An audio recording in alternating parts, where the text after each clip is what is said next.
दोस्तों, अगर आप क्रोएशिया का वर्क परमिट लेना चाहते हो तो क्रोएशिया का वर्क परमिट के लिए क्या प्रोसेस है, तो आज हम इसके ऊपर आज डीपली से यानी कि विचार करेंगे, विषय करेंगे कि वर्क परमिट आपको क्रोएशिया का लेने के लिए किन किन डॉक्यूमेंटों की ज़रूरत होती है और क्या प्रोसेस होता है।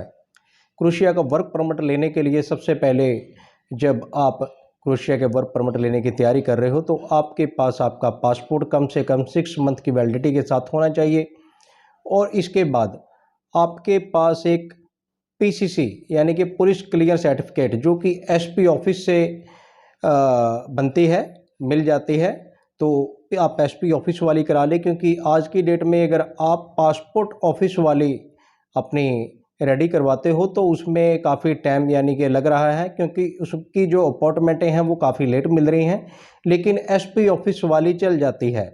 आप यहाँ से अपनी पीसीसी बनवा लें क्रोएशिया के लिए, और अपनी पीसीसी के बाद आप करवाने के बाद फिर इसको एक पोस्टल करवाना होता है, जो कि न्यू दिल्ली से, जिनको न्यू दिल्ली लगता है तो वहाँ से पोस्टल करवानी होती है, यानी कि वहाँ से एक स्टिकर वगैरह भी इसके बैक साइड में लगता है और नोटरी वगैरह होती है। तो यानी कि उसको जो पोस्टल बोलते हैं, अपनी पीसीसी आप करवा सकते हो। और कुछ की तो जहाँ से आप अप्लाई करोगे वर्क परमिट वही करवा देते हैं, लेकिन इससे आपको नॉलेज होनी चाहिए कि पीसीसी का पूरा प्रोसेस क्या है। इसके बाद जब आपका जो एक्सपीरियंस है तो वो एक आप सीवी बना लें। सीवी एक अच्छा सा बनाना चाहिए। आपका जितना एक्सपीरियंस, जितना आपने काम किया हुआ है उसको अच्छी तरह से उसके अंदर दर्शाएं। कितना टाइम किया है, कब से लेके कब तक किया है और कहाँ कहाँ किया है। और काफ़ी सीवी ऐसे जो यूरोपास के अंदर बनते हैं। अगर आपको नहीं नॉलेज है तो आप किसी से बनवा लें। बहुत से अपना गूगल पे आप सर्च कर लें, उसके हिसाब से आप यूरोपास के अंदर अपना सीवी बना लें। और फिर आप अच्छा सीवी होगा तो आपको जो जॉब का सिस्टम है वो अच्छे मिलने के चांसेस होते हैं। और सीवी बनाने के बाद जब कोई भी आप, जैसे अगर आप किसी कंसल्टेंट के थ्रू अप्लाई करते हैं तो वही आपका कई बार सीवी बना देते हैं। तो सीवी के बाद जब आपको जिस तरह का आपका काम है, तो जिस तरह का आप काम की इच्छा चाह रहे हैं, तो वो आपका वर्क परमिट अप्लाई कर देते हैं, प्रोसेस शुरू कर देते हैं कंसल्टेंट। तो जिससे सबसे पहले अगर आपको कहीं पे यानी कि आपकी प्रोफाइल अच्छी लगती है किसी कंपनी को, तो वो सबसे पहले आपको एक ऑफ़र लेटर भेजते हैं।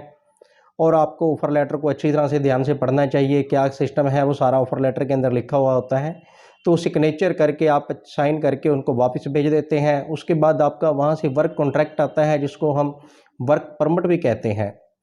तो वो कुछ टाइम के बाद आ जाता है। वर्क परमिट आने के बाद आपका यहाँ से आपका जो कंसल्टेंट है वो आपकी यानी कि वीएफएस के थ्रू आपकी अपॉइंटमेंट लेता है और एप्लीकेशन फॉर्म भरता है। और आपका पासपोर्ट, आपकी फ़ोटो और पीसीसी और उसके बाद आपका वर्क कॉन्ट्रैक्ट, आपका ऑफ़र लेटर, ये सारा आपका यानी कि वीएफएस के ज़रिए आपका एम्बेसी के क्रोएशिया के अंदर सबमिट हो जाता है। और वहाँ से 1 मंथ के अंदर आज की डेट में आपका वर्क परमिट स्टिकर लग के आ जाता है।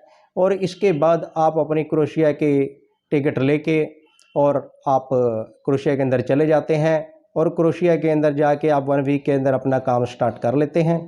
और वहाँ जाके आपका जो कंपनी होती है, जो आपका ओनर होता है, वो 1 वीक के अंदर ही काफ़ी लोगों का तो 1 वीक के अंदर 2-4 दिन के बाद करवा देता है। कई लोगों का तो ऐसे अगर शनि इतवार नहीं होता तो नेक्स्ट डे ही जाके आपका जो वहाँ पे पुलिस स्टेशन होता है उसके अंदर फिंगर करा देते हैं वो बायोमेट्रिक, और आपकी टीआरसी अप्लाई हो जाती है, जो कि 1 मंथ के राउंड में आपको टीआरसी वहाँ की मिल जाती है, जो कि शुरू में 1 ईयर की मिलती है। तो ये आपका वर्क परमिट होता है।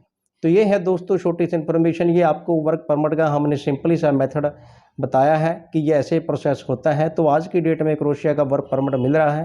तो जो सबसे पहले मैं यही कहना चाहता हूँ, जो क्रोएशिया का वर्क परमिट लेना चाहते हैं तो वो अपनी पीसीसी की कैरी करें, अपना पीसीसी बनवा के रखें जिसके ऊपर ज़्यादा टाइम ख़राब ना हो। और ऐसे ही सर्बिया का सिस्टम है। तो नेक्स्ट वीडियो हम सर्बिया के वर्क परमिट पे भी लेके आएंगे। तो मिलते हैं दोस्तों न्यू वीडियो के अंदर न्यू इन्फॉर्मेशन के साथ। जिन्होंने अभी तक हमारा चैनल सब्सक्राइब नहीं किया है तो प्लीज़ चैनल को सब्सक्राइब करें, लाइक करें, शेयर करें। थैंक्स दोस्तों, बाय बाय।